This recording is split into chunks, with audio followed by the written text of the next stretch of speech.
Welcome everyone back to another special edition, the holiday edition, even though we'll run this forever because it means a lot to me to have this beautiful guest today. But welcome again to another episode, episode of Q&A with Sharon's son, George. I was my mother's caregiver after she was diagnosed with Parkinson's disease.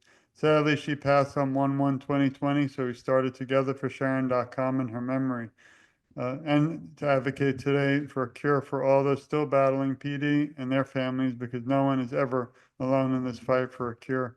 Today's guest is someone very, I always say special, but it's not, it's something more. I have to figure out a better word because she's a family, she's a friend, and she's someone that on her tough days, I think about her and I get even more motivated to advocate. And then my tough days, she's also right there by my side, which means the world to me. So I just want to be a special, if I had a super duper welcome, which I've never done before, it's to Amy. So welcome, Amy. Thank you, George, so Thank much. I love that so much. And I do feel like we are family. It's a special connection, honestly, that I wish we didn't have. But the fact that we do is it's all good because we're in it to win it. And I really appreciate your time, patience, and everything. I mean, when someone, it's odd because, as everyone knows, I don't have Parkinson's today. Who knows what the future will hold? I'm no longer a caregiver, but my mother is always going to be my best friend, and I lost her due to Parkinson's. So, being somebody kind of outside the real Parkinson's world, because I'm not diagnosed.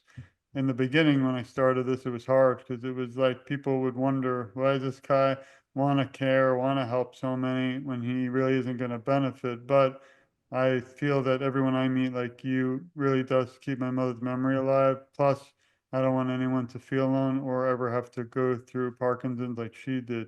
So that's really the drive. We don't accept anything but hope and really hope more than hope for cure very soon. So again, such an honor to have you. We've been talking. I'm very honest on the show that we're really friends and family because we talk a lot. My wife gets mad sometimes. I love you, Cutter, but she says sometimes I see all of you more than my own family, and it's because this is very important to me. I eat, sleep, and breathe it, and just ironically, because this show's about you, not me. Just last night we got to see a beautiful concert, and I had my pin on. And I wanted to tell this. I wanted to jump up on the stage. I would have been arrested, even if I'm a I wanted to say, everyone out there, no offense to the show, but Parkinson's awareness. Let's go. That would have been dope, George, if you had done that. I hope we won't get too, but it was Casey Musgrave, and it was she actually had a big issue yesterday in Tampa for everyone listening to Casey Musgrave news, and a fan actually grabbed her when she walked by, and it was a big issue because you don't Wow. grab. So that was already enough. I don't want to be the next art fan getting Yeah, throughout the nation. So let's get yeah. back to why we're here, and that's to have fun. So we'll keep it up. Just kidding. But maybe you can start the show by just telling everyone listening a little bit about yourself. Absolutely. So I am a mom and a wife, first and foremost, but I'm also, career-wise, I'm a speech-language pathologist. I've done this for over 30 years, George, and it is such a part of me. I work in an inpatient rehabilitation hospital, a large hospital in Raleigh, North Carolina. And I work with people who have neurological etiologies, including Parkinson's. I also happen to be a woman with young onset Parkinson's disease. So I feel like a unicorn of sorts, George, because when I was diagnosed, and that's a whole another thing we can talk about if you like, but when I was diagnosed in 2017, I knew and know what is coming my way because this is what I do for a living. So I immediately did not let that deter me. It did not frighten me. I honestly, I did cry. I felt very guilty almost sharing the diagnosis with my husband. And I remember saying, I feel so bad. I feel like you've got a lemon for a wife, like decent on the outside, but the inside is crud. Of course, he said, Amy, that's, not at all, not at all.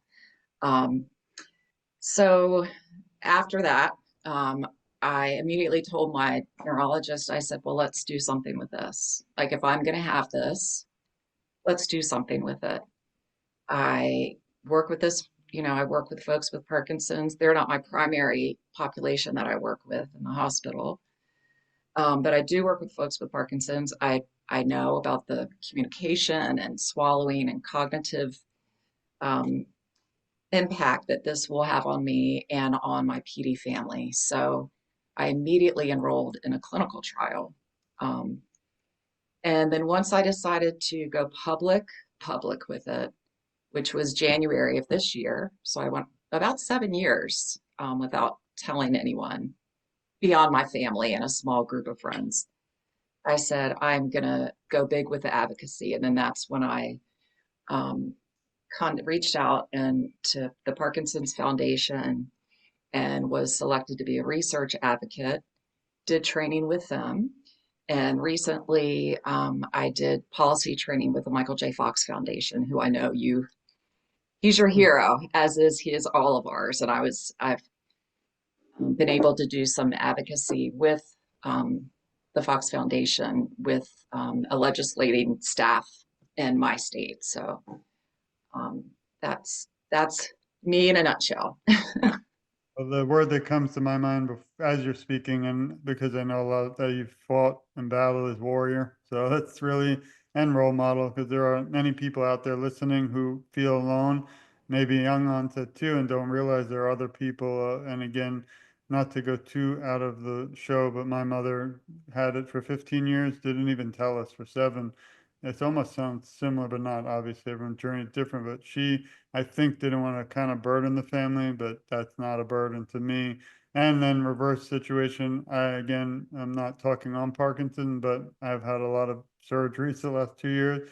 And I actually often turn to my wife, like you do to your husband, and say, I apologize. And I didn't, I'm, 47. I used to run like almost marathons and basketball. Now I did one a week ago. I probably won't ever do it again, because even though I got through it, I was not good the week after at all. So it's Never say never. right until I might actually, and I don't want to get into this on the show, but I might do that spinal cord stimulator, which I'm looking into, which is the same company who does the DBS. So, Oh, wow. Okay. but George, I have to say, and my heart, I have a special place for you in my heart because I have been where you were as an advocate for both of my parents, not with Parkinson's. My paternal grandmother had Parkinson's, by the way, but when I was first diagnosed, I was working as a speech pathologist in the school system. I started my career in the hospital because I love being a medical speech language pathologist. When I started having my 2 sons, my babies, hospital is not the family friendly schedule, right? I have to work weekends and holidays. So in order to be a mom of littles and be able to be off during the summer, I switched to the school system. After they went to, now they're in their early 20s in college, I've been back in the hospital for several years because that's my love. My tangential point is when I was still in the school system, I was caregiving for both of my parents. I lost my dad first, and 4 years later, my mom. When I was in the hospital with them, that's when I really had to be an advocate and a warrior, because no one's going to take care of you like your parent. You only get one mom and one dad. And so you're going to take care of them in a fierce way. And in the hospital, that's when I decided I need to get back in the hospital setting because I see what caregivers do. It's a 24/7. And that was a big impetus for me to get back into the hospital because of caregiving with my parents. You just have to be an advocate. So yeah, I feel what you've been through, and it's really an honor what you do for your mom. I appreciate it. But today we're going to dedicate to your parents too and their memory, because I don't believe we should ever let someone's memory be forgotten due to any disease, not just Parkinson. I I was also very close to my mom, like you were, George, to yours. So it's a special bond. I feel now there's a lot of negative, but the positives coming out where I've met some incredible people like you and so many out there in the community that I do kind of text all day and speak to, Esther, Melissa, Mark are really my best friends out there. You, so many others, even for the holidays, mass sending Thanksgiving wishes and things. And, it's important to have that support. I have a little quote I like to try each show to do a different one, but this one I thought was perfect for today's show. This is Erica Jong, but and the trouble is, if you don't risk anything, you risk even more. And that's what I always think today, because, you're risking so much by stepping up and advocating, where again, I respect those who are private, like my mother. She never even met someone with Parkinson's. It's not that she didn't want to, we just weren't aware and we didn't know who to turn to. But I often wonder if I had done a call even with you and the three of us would have been laughing and smiling. It would have been tough times, but I think it would have helped her a lot more, So back to and also speech, the work you do is amazing. When I was a child and even today, I had a little like kind of lisp and things or mumble, that's more of it. And now somehow I made it to be a cop, a lawyer, PhD, professor. So I always say if someone doesn't like how I speak, they don't have to be my friend. So that's and even though we're alive and taping, I'm very honest, but I think that what you're doing is amazing because, in a way, you've seen, both sides. Maybe before I want to start sharing some social media, maybe you could touch a little bit about, doing that profession and also how you've kind of discovered social media because we might not have met, which would have been heartbreaking. Because I think today for me, and it's in a book I'm writing, but the only journey that breaks my heart is the one that I'm not aware of. And then when I met you and I know you were not ready yet, it was kind of heartbreaking because I'm like, I told my wife, I met Amy. She's like literally amazing. And I want the world to know about her. So I want to go to a mountain and scream, Amy. But, obviously you can't do that because it's a crime. Thank you, George. Well, I'd love to share that. And I have to say that, I'm not tech savvy, but I will say I got my speech language pathologist shirt on, so I'm representing. We have so Um, many, while you're saying that, I do want to at least put up some of your amazing social media because some of the things you share are beautiful. So I'll let you oh, thank you. talk a little bit about the last question. There's so much. I hope we can get to it all. Thank you, George. So I shared that I was almost about 7 years post-diagnosis before I decided to share publicly, and I shared with you that in between hospital positions as a speech pathologist, I went to the school system so I could be on a family-friendly schedule because I'm a mom first, just like your beautiful wife. And when I went back to the hospital setting, I really, like you said, your mom didn't want to burden anyone. That was my impetus for not disclosing. I work with physical therapists, occupational therapists, speech language pathologists, recreational therapists, physicians, PAs, neuropsychologists, the whole group of people that support us as people with Parkinson's. I run, or I did run like you, and so I used exercise for my medicine for the first 5 years. And then it no longer served me. Well, it didn't serve me entirely. I still have to exercise, but I then had to go on medication, amantadine, and then in January, started carbidopa-levodopa, and I was so concerned that that may um, change my movements even more. I'm sitting on my hand in meetings. I'm trying to cover up my physical motor aspects because I work with people who I thought were going to be like, look at Amy, she's, what's going on with her? And I didn't want to burden them. I didn't want them to think, oh, we've got to take special care, we got to do extra, or maybe she's not going to be as competent as she was. And then I realized that's foolish. Like, I work with fantastic people. It's too hard to hide this disease anymore. So when I disclosed, man, was I wrong. I was met with such love and compassion from my colleagues. And I also did not do any social media. Like the only reason I joined is because I joined a group that has a Facebook group for speech pathologists. So I joined so that I could access Facebook because I was paying for the membership. Mhm. And I then realized, oh, maybe I'll see what Instagram's about. And I typed in uh, why young onset Parkinson's disease, and I had no clue that there was this whole community out there. And I realized I had gone all these years, pretty much suffering in silence in terms of not being able to network with anybody, not realizing there were other young women like myself. To see a woman with Parkinson's disease, but a young woman like myself, I thought, man, what have I been missing? So I never wanted any woman to ever feel what I felt in terms of being isolated with this. And because I know what I know as a speech language pathologist, I thought this is perfect. I can advocate, I can share health education, and I can advocate for women because we are very underrepresented in research.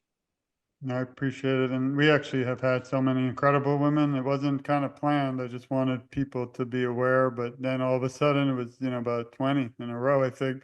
And we talked about some issues that shocked me because obviously I'm a man, but I didn't even know some of these issues were like even, having a baby while having Parkinson's and Absolutely. things that kind of sparked. I like to do shows with individuals that, are not just unique, but have a story, but also that bring up topics that kind of spark my mind. And that's all of you, again, are incredible, but it's really fascinating. And like you said, I think we need more awareness for females with Parkinson's. And even when we do that, we need more. So it's never going to be enough. I want to Never enough. Yeah. I Hmm. want to ask everyone, please support Amy. If you go to AHCHREST, and I'm going to add the website and all the links in the show, then you can follow. And we want to get this up to 1 million followers. I tell all my audience because it's true. That's why we do this. And some of the things you share are so beautiful, Thank amazing. you. Also on Facebook, it's your name, Amy Hutchins, and then here you can see how to spell it. But again, I'm going to add all that. I'm gonna get her to follow me too, because Yes, on Facebook, it's Amy Hutchins Chrest, and on Instagram, it's Med SLP at Instagram, and that stands for Med is short for medical, and of course, SLP is speech language pathologist. So Instagram is right. where I started posting really about the Parkinson's journey, and I kind of didn't want to put too much on Facebook because I didn't want to inundate my friends and family. And then I thought, what the heck, Yeah, they're gonna see it too. So yeah, I think it's all beautiful. I love this picture of you and the kids here. It was, yeah, I love that too. When they were little. then I also want to thank you. I recognize this young lady, but this is if everybody goes to togetherforsharon.com, click interviews, and then you can look a lot more in depth on an interview she was gracious enough to do with me a while ago.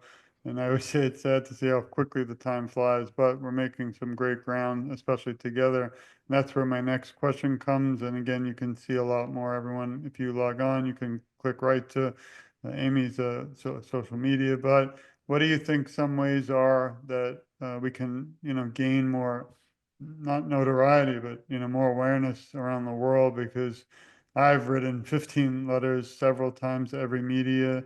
I even reached someone at CBS who has Parkinson's. I was all excited, but they kind of vanished. But my big frustration is that we need not just the Parkinson's community, but those who do not have Parkinson's and those who aren't aware to jump on board to come closer to a cure.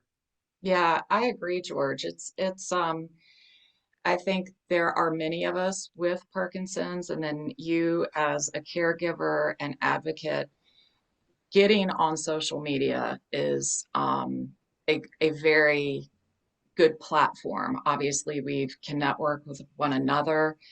I mentioned that, didn't really do much initially with Facebook with it. I was going to keep it separate because I didn't want to inundate. And then I thought, no, this is part of me now. So it is on Facebook. It is on my Med SLP with YOPD. I don't think I said that before. Med SLP with YOPD on Instagram. But I think just really for me, I'm just putting it out there. Like, and there's more than just the motor symptoms with Parkinson's. I'm a very huge advocate of mental health and mental illness and breaking the stigma of mental health and Parkinson's because 50 to 60%, I think that's a low number of people with Parkinson's also experience depression and anxiety. And what I have found, George, is since I've really put it out there, um, I have had so many people reach out to me and say, oh, my dad has Parkinson's, or my sister was just diagnosed. So I think there are many people on the fringe that are starting to become more aware. And just again, the social media putting it out there with the Michael J. Fox Foundation reaching out to our legislators. And I've been contacted by people throughout the world, honestly. I've done interviews with other people that are focused on Parkinson's. So I think we just got to keep beating the bushes, being the squeaky wheel. I appreciate it. Before we move to the last segment, which I really enjoy because it's about you, but maybe we could touch a little bit about, not just being, the diagnosis, also things like, you mentioned stigma, the wrong stigmas, where, I'm tired of people saying, obviously we have elderly men with Parkinson, but that's not the only individuals who can gain it. But I'm just curious, maybe the listeners are, what happened and how did you learn about your diagnosis? It's an important question. I don't have it now, but we don't know what the future will bring. And a lot of things on me twitch all the time. I don't know if it's, nerves and things or stress, they do go away. But even as we speak, even here, it's been, kind of, I think it's enough sleep and things like that, but we don't really know. And I haven't been tested because I'm not sure, not just how to do it. I know there's an area here, but I don't know if it, how accurate a lot of that is. So I keep fighting. And guess what? If I did have it, I'd fight even more, which I don't think is possible because no more time. And but Yeah.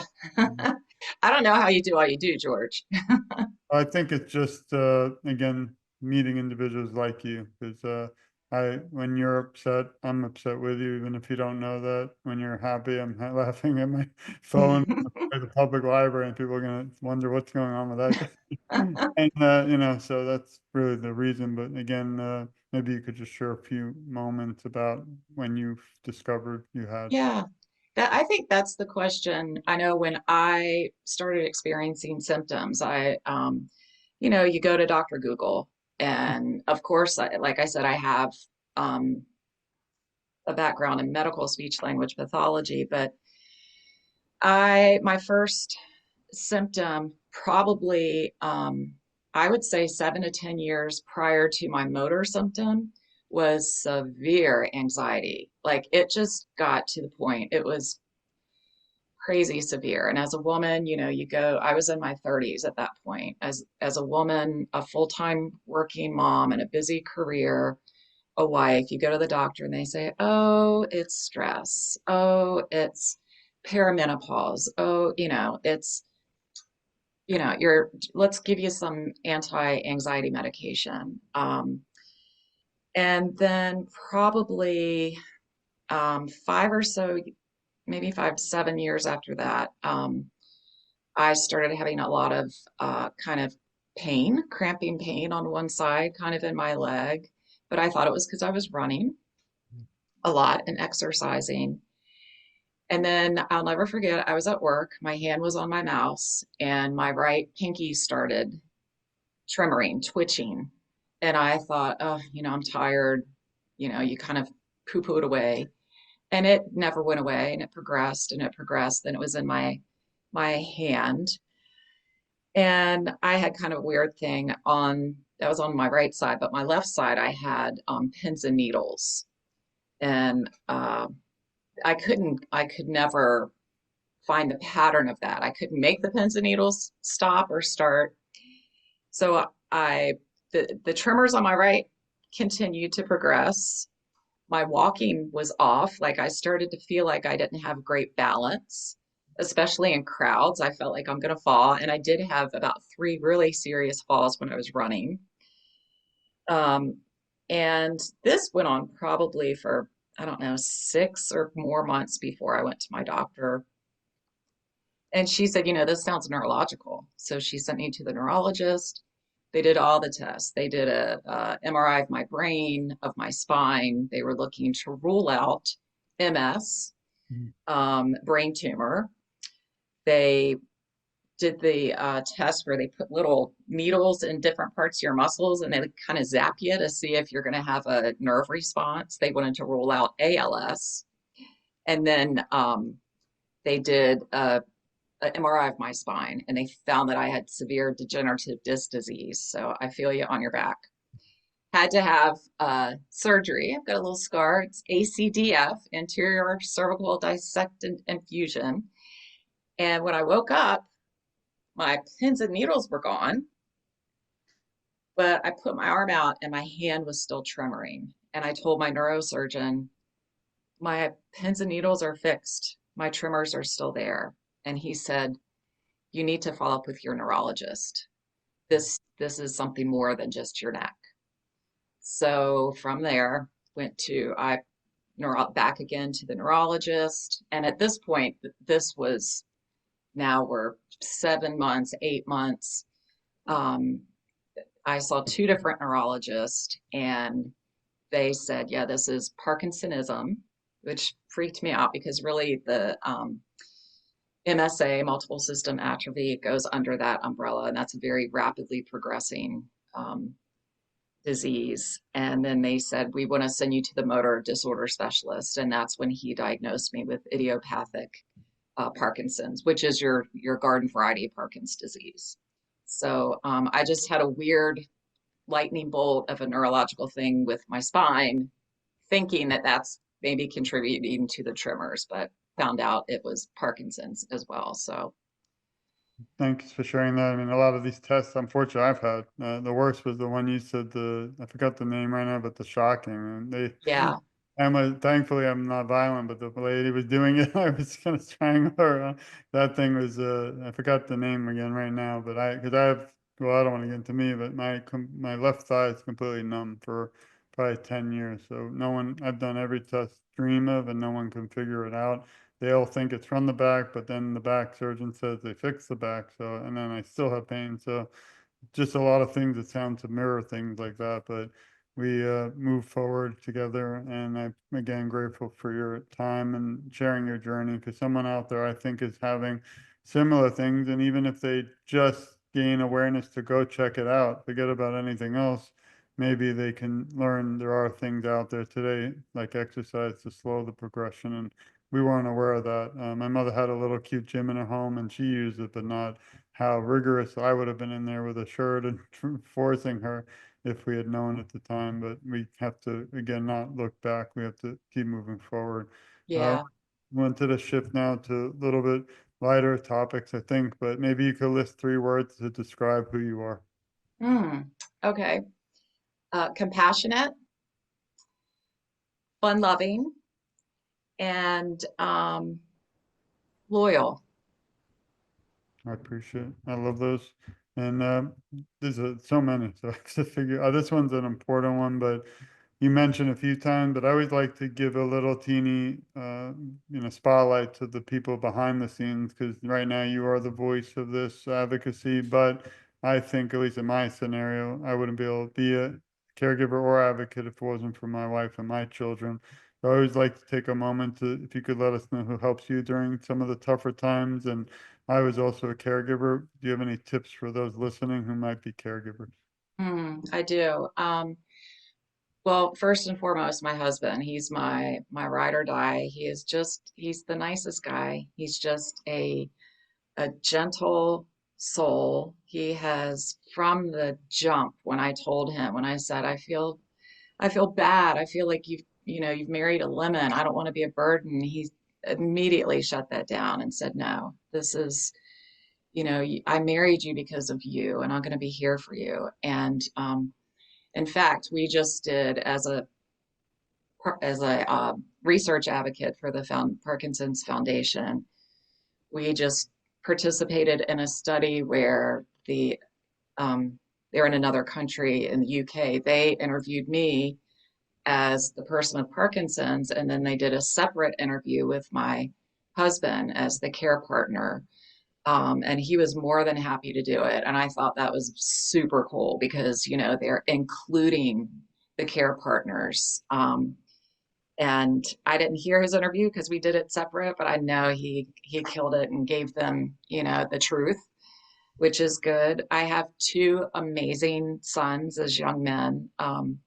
They are like their dad, very kind, compassionate, loving souls, very cerebral and very caring. They always have been about people that have unique needs, and didn't falter at all when I told them about the diagnosis. They've shared with me that when they see my social media that they're so proud of me, but they do get sad sometimes because they see the progression and some of the, my symptoms that since they're in college, they're not always, seeing, but they're very proud that I'm putting it out there and to advocate. As far as caregivers, um, you know your loved one better than anyone. When your loved one is interfacing with physicians or people such as myself, a speech language pathologist, any therapist, you are the expert on your loved one. So advocate, share what your concerns are. And you may have to share those concerns to many people and ask as many people the same question as you need to. And don't stop. I know being on the other side with my parents, you felt like you have to be very vigilant with the advocating, but you don't want to tick anybody off. You don't want to it's a fine balance. Don't be afraid of that. Like you are your loved one's best advocate. And also got to take care of yourself. You have to, the oxygen mask analogy. If you as the caregiver don't give yourself rest and the oxygen, you're not going to have enough energy to support the ones you love. Thank you, and we send our love to your husband, sons, and the whole, community there for supporting you. Because I don't think we would be able to advocate together like we do if it wasn't for them. So thank you. And I did want to say one thing, George, for anyone else who is out there and just diagnosed or recently diagnosed. One, when you decide to tell people, or if you decide to tell people, is very personal to you. Um, there's no right or wrong in that, and you will know when and if it's time to share with people, but just know that there is a community out there that will welcome you and support you. And but that's just a very personal decision. I know I and a lot of other people struggled with that. Who do I tell? When do I tell? Do I tell my employer? It's very personal. You'll do the right thing when it's time for you. I appreciate it. And unfortunately, we're running out of time, but I do have two more. If you were asked to write a script to a movie about your life story, what would you call it, and what actress would play your role? Oh, geez, Couldn't leave the show George. without that one because that's why I love that. I love that kind of. um, it would be, let's see, gosh, I feel like a little Thelma and Louise vibe going on. Um, I would say like a work hard but a play hard kind of thing. I feel some roller coaster action going on because with Parkinson's, you've got this kind of thing. I'm not sure what I would call it, but that's kind of the vibe I'm getting. Um, who would play me? I'd want it to be someone like spicy, sassy, but also very serious about her work, like can do both. I'm not sure. I'll have to think about that. Get back to us. I'm sure the audience will hear it. Well, I do want to thank you, but also please encourage everyone listening and thank everyone for their time for joining us today. But please follow Amy on the social media. I'll provide the links on the main one really is Instagram and Facebook, AHCHREST on Instagram. And then you can also see her in-depth interview at Together for Sharon.com. I do have a message for you, Amy, and everyone listening. We love you, we support you, we care a lot about you, and you're never alone. I, along with Amy, will advocate for you, and together I feel our voices are so much stronger. I always kind of joke and say I'm just getting started because even though it's been a while, some days, like, things are tough and you don't really know who to turn to. And then I go to your Instagram literally and I see you fighting and smiling and sometimes tougher times. And that's really what kind of spurs something in my heart to realize that I can't stop. I won't stop, not to get into like a rap song, but I'm never going to stop until the cure is at everyone's doorsteps throughout the world. So I really, again, grateful for your time, your friendship, and really just an honor. I have so many more, and I hope we do get to continue this in the future because once the lights and cameras go out today, this doesn't end. It has to be shared, and we're hoping that everyone listening will share this and also, again, support Amy. I don't want anything except a cure, literally. And I want the world to know that we have heroes like Amy out there battling, but also fighting for you too. So thank you again, Amy, especially for taking the time on this beautiful holiday, weather. It's so nice out there, but I'd rather be with you any day and any time till we can together fight to end this disease. So thank you. Thanks, George. And I will say that Instagram that you can find the most with the Parkinson's is Med SLP with YOPD. I do have the other one, but the MED SLP with YOPD at Insta is the one you can find most about the Parkinson's. I found it here. And I'll add that one too for some reason. Let me just share that while we wrap up because Yeah, I didn't realize you have two of them. So let me just share that. This is the one, everyone. So here you go. MED-SLP with YOPD. And this sounds there like, you go. glad I took Yeah. English class because this is a lot of spelling there. I always loved that they used to say acronym for acronym. So acronym. Yeah.